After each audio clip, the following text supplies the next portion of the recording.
you, there was no prayer spaces, right? So everyone just prayed on the floor. But I was being annoying. I was like, no, I need something to pray on. I became a Karen. And I just kept asking with a smile. And I initiated this scurry of people asking people. It's as if no one has ever asked for a prayer mat in that facility. And mind you, almost every single person there is a Palestinian Muslim coming through, waiting there for days. And they have no prayer facilities for them. They just pray on the ground. And they don't even have prayer mats. And so I'm like, no, I need some. I'm an American, what can I say? The lady, she goes and she asks, and there's like a clear division of labor. The menial labor of like carrying suitcases and heavy lifting is all Palestinians who are employed by the Israeli forces. And the guards started asking each other where they can get a prayer mat. None of them knew. Then they started asking the Palestinian laborers where they can get a prayer mat. They're like, a prayer mat? So even they didn't have one. I was like, interesting. And then finally they gave me a cardboard box. So I put that on the ground. It's all right, okay, at least give me some, right? At least they didn't give me the middle finger, right? I was like, okay, all right, some accommodations. So I lay it down and I prayed. And it was a surreal thing. And at the end of it, as I'm exiting, I see an old man. He just finished his prayer, and I said, Taqabbal Allah, which means may God accept your prayer, or may God accept. Prayer is added. It's understood. I don't want to translate wrong for you.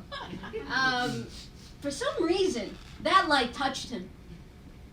And he's like, where are you going, sister? All in Arabic, by the way. My really bad Arabic. Okay, and he's like, where are you going, sister? I'm like, I'm from America. I'm trying to go to Jerusalem. He's like, what? From America? He's like, let me show you around. And then he's like, why don't you stay at my house with my family? And I'm like, And I like make a little prayer. God, this man that I've never met before in like an occupied territory is asking me to go spend the night with his family in Jerusalem. No, in the West Bank, right? And then I'm like, all right, how are we feeling inside? Okay, we feel good. Yes, sir, take me to your home. And it was like one of the best decisions of my life. I went, I met his family and his 11 grandchildren, and his 40-year-old son that he kept trying to get me to get with. And I was like, okay. And then when we arrived, you know what's funny? Okay, so when you get in, right, you have to go through Israeli forces, and then they do this whole interrogation, intimidation tactics. And then after you get out, there's another like few-hour journey to the Palestinian authorities. And then but that was so easy, it was a joke. I go in there, right, and I have my passport, and I'm like thinking, okay, all right, it's another round of interrogations, at least they're gonna check my papers. The guy that I'm traveling with, he's like, yo, this is our sister from America, she's like trying to come see the Holy Land, you don't need to see her papers, just let us go through. He's like, oh, from America, welcome, sister, welcome. Come on in, he didn't even look at my passport. And they say we terrorists, come on. They ain't got no sense of security. Oh, the wildest thing. Okay, now I'm just free flowing. The wildest thing, okay, so when I got to Jerusalem, I'm praying for Friday prayer. And you have like these guards.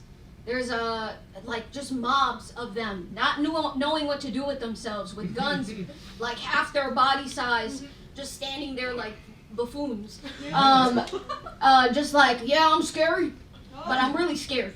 And it was really jarring, I'm not gonna lie.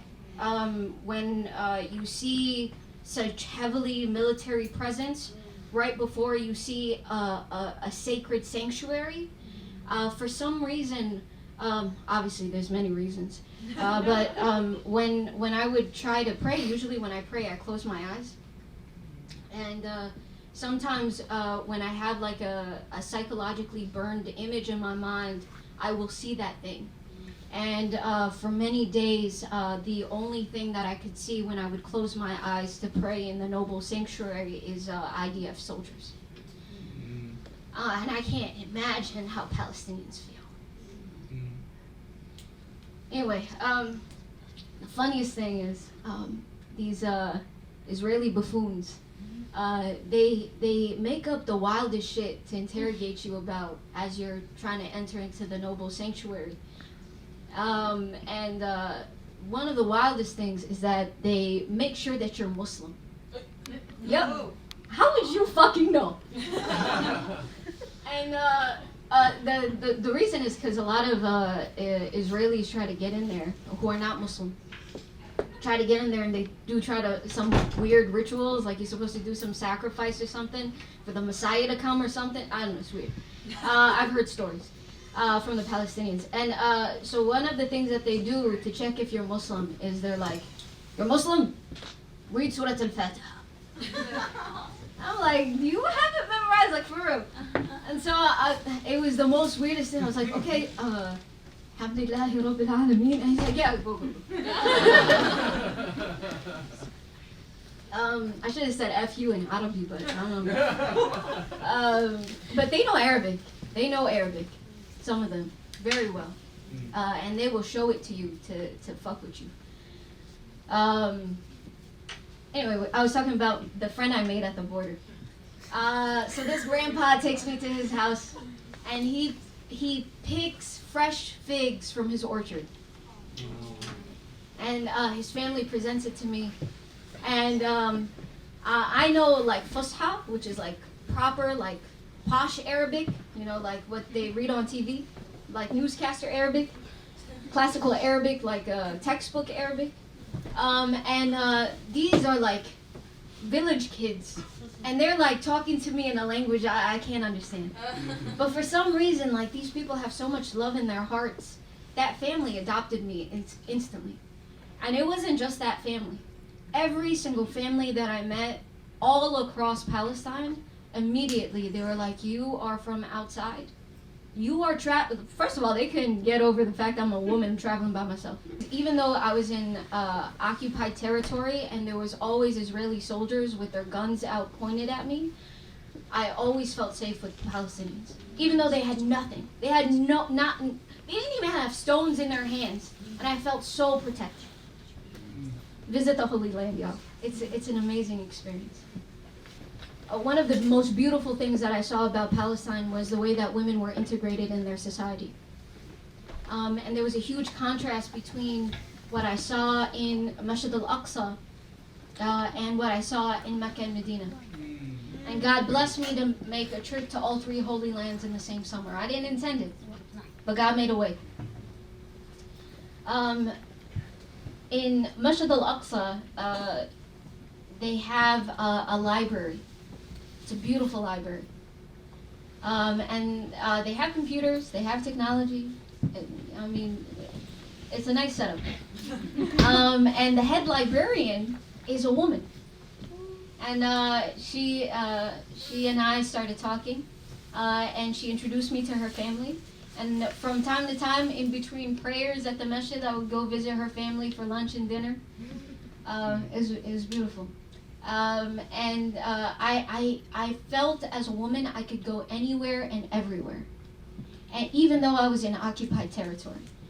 But the wildest thing is when I went to Mecca and Medina, for some reason, even though it's not occupied, I felt more restricted, as if I had less freedom.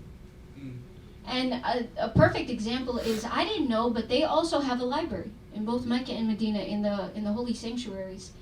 But women are not allowed except for a couple of days in the week for specific hours. And there are huge gaps in between where they go on holidays, and it's only men that can go, and no women.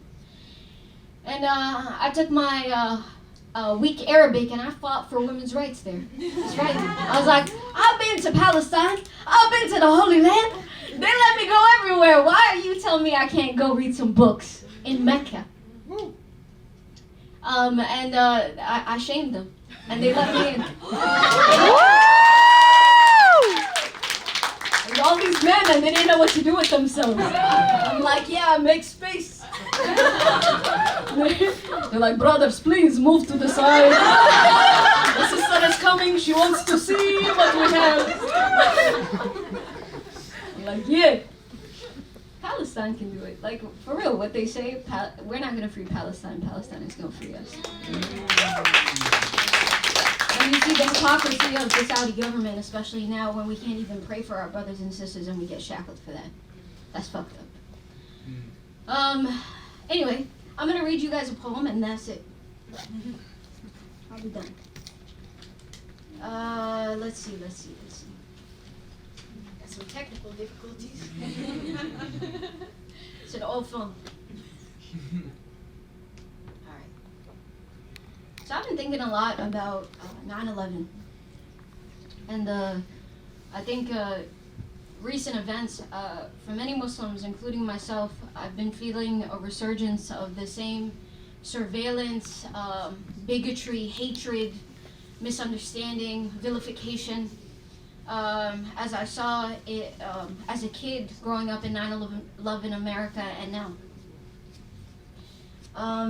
I wrote this poem a few months before all of this happened, just really like reflecting, as I'm always reflecting as a 9/11 kid, why God gave us this experience, because I think it's an epistemic privilege to know what it means to be surveillanced, to know what it means to be oppressed, to know what it means to be misunderstood.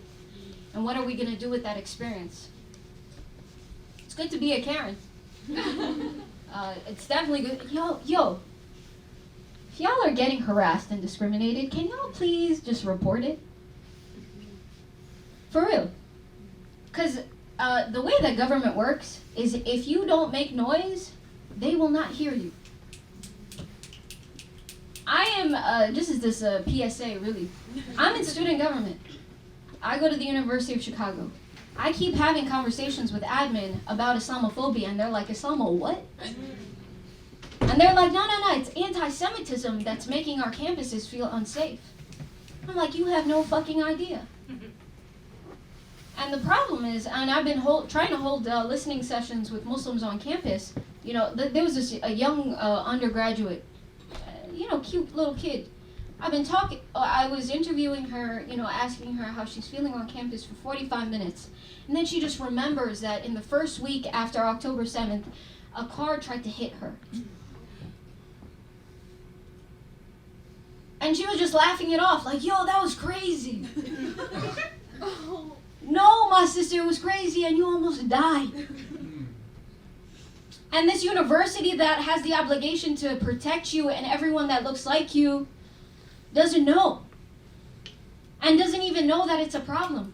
I called some of my representatives a few weeks ago, and I called one of them, and I was like, I want you to call for a ceasefire, obviously. And I'm asking, what are you doing as a local Chicago rep about Islamophobia? And the lady was like, what's that? Yes, ma'am. Yes, ma'am. Who was it? What was his name? Hadra, do you know? Do you remember? I wasn't there. Oh, What was it? One of the senators? No, it was one of the local Chicago reps. I think he was from the southwest side. Do you know your ward number? I'm not from Chicago, man. I'm just trying my best for Palestine. But like for real, we have to start reporting. And like the thing is, a lot of admin, they're good-hearted people. They're just really, really under a rock. No. They've dug a hole for themselves and put themselves in an atomic bomb shelter. They don't want to hear us unless we're knocking down the doors. So please make some noise. I also know a friend who's interning at the DOJ, Department of Justice, if y'all don't know the acronyms. She told me that they are having a lot of listening sessions with Jewish Americans and none that she knows of with Muslim Americans. That is unacceptable. I get it. I mean, they surveil us and then acted like nothing happened. And they probably still surveilling us. But we have to make some noise. Anyway, especially for that little kid. Oh dear.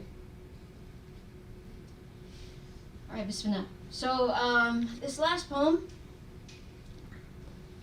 I don't have a title for it. I guess 9/11 Kid? It's really a reflection about how my generation, I feel like, is more worried about making it big in America, getting that American dream, getting that cash cow, instead of thinking deeply and profoundly about what it means to be a 9/11 kid and the moral responsibility that comes with. So this is Wednesday, May 3rd, 10:25 a.m. Oh, okay, I woke up early. Shawwal 1444. That's an Islamic calendar, so you know. I'm trying to decolonize my mind. You start with decolonizing time. Alright. 9/11 kid grew up watching hate weaved into a word web of confusion for the sake of chaos. The old boogeyman getting a government-sponsored Muslim facelift. 9/11 kid grew up to eagerly demonstrate they are one of the good ones and to apologize for the bad ones. To learn nothing from black struggle and liberation. 9/11 kid, will you bury the truth of active native genocide to buy your white picket fence and American flag porch? Muslim nations crumbling. 9/11 kid grew up to become the pet dog to the wolf of Wall Street. Gaze so white-centered, their eyeballs are Krispy Kreme glazed. What value does your bearing witness to the one God have when you can't bear witness to what is happening to your own people? That's all. Thank you.